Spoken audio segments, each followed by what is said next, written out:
It's Ramsey Dewey over here in Shanghai, China. Welcome to another edition of Q&A with the coach. Our friend Eldar says, can you make a video about how to overcome the shock that you get when someone is attacking you? Sounds like this guy knows what's up. He's been attacked before. And it's a shocking experience. Everyone talks about fight or flight when you get attacked. But more often than not, most of the time, the first time you're ever attacked in your life, you're going to freeze. That is what you will do most of the time. Most of you. You will freeze and you will do nothing. And you will just get trounced because you don't know what else to do. We invent all these scenarios in the neighborhood of make-believe within our mind and our imagination. We wander over to Mr. Rogers' neighborhood of make-believe. Yeah. And we construe these scenarios out there on the streets of the neighborhood of make-believe. I would just do this and I would do that. And I'd give him my left and then my right. And I'd job under and I'd get him. And no, you wouldn't. If you've never been in a fight, you never sparred, you never done any of these things, you've never been attacked, you're probably going to freeze. So how do you get over the shock, man? To overcome something like that, you have to experience it a bunch of times, unfortunately. Yeah, unfortunately. You have to endure the thing that you hate a whole bunch of times in order to master it.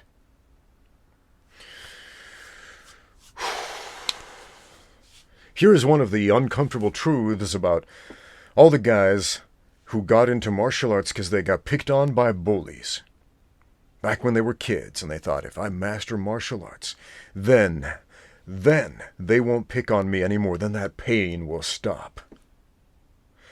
The pain you have to go through to get good at martial arts is much more intense than what the bullies will put on you. Maybe not psychologically, maybe not emotionally, but physically, yeah.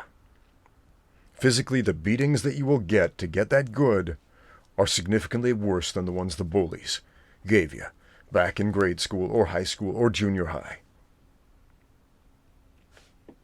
It's just simply how it is. How to overcome the shock that you get when someone is attacking you. Maybe you're asking about combat sports, because this is still shocking, man. People who have never fought before, never boxed, never kickboxed, never done MMA, never even done a jiu-jitsu tournament or anything simple like that, just assume it's a cakewalk. No, man, if you've never done those things, it's not just a one-time shock like, oh man, the guy's attacking me. It is this whole adrenaline dump that precedes the fight. And learning how to deal with that is a skill unto itself. See, the best fighters in the UFC, they're not always the best technicians.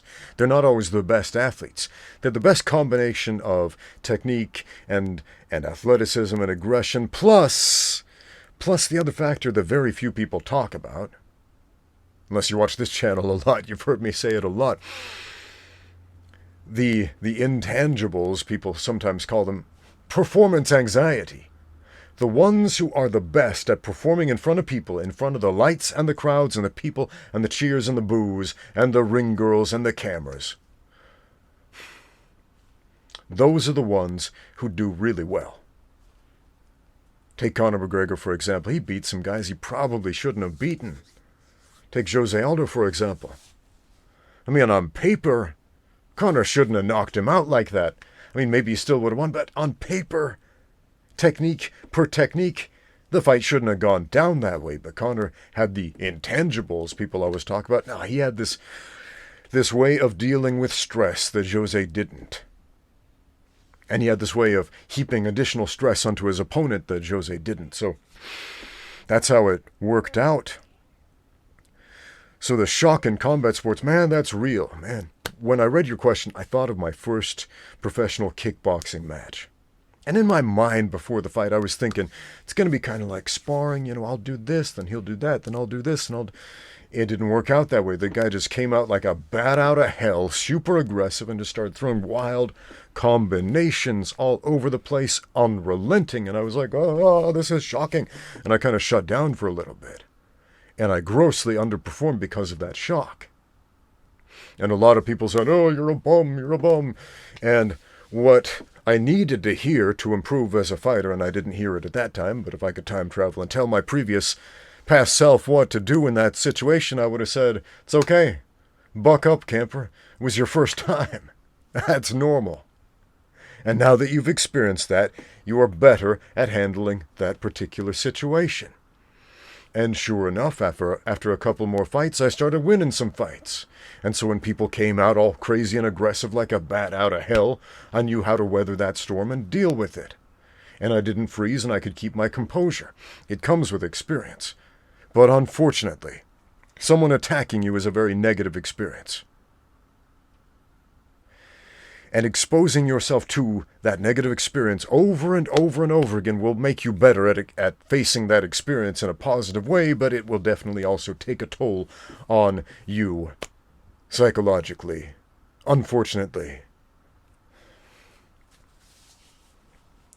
But you can rise above that also.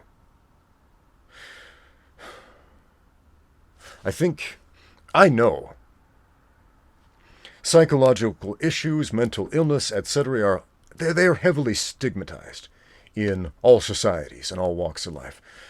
Unfortunately, because there are some awesome people out there who struggle with mental illness, who struggle with depression, who struggle with post-traumatic stress disorder, etc., etc., etc. And they're not getting the help they need.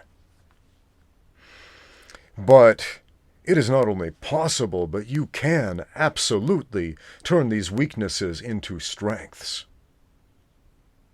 Because that's how strength training in any definition of the word, whether we're talking about weights or we're talking about emotional weights, that's how it works.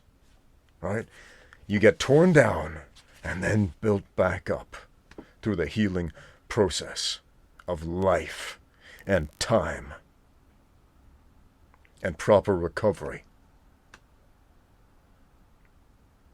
Good luck, man. Hope you don't get too shocked out of your shell during your training. Thanks for watching. Now get out there and train.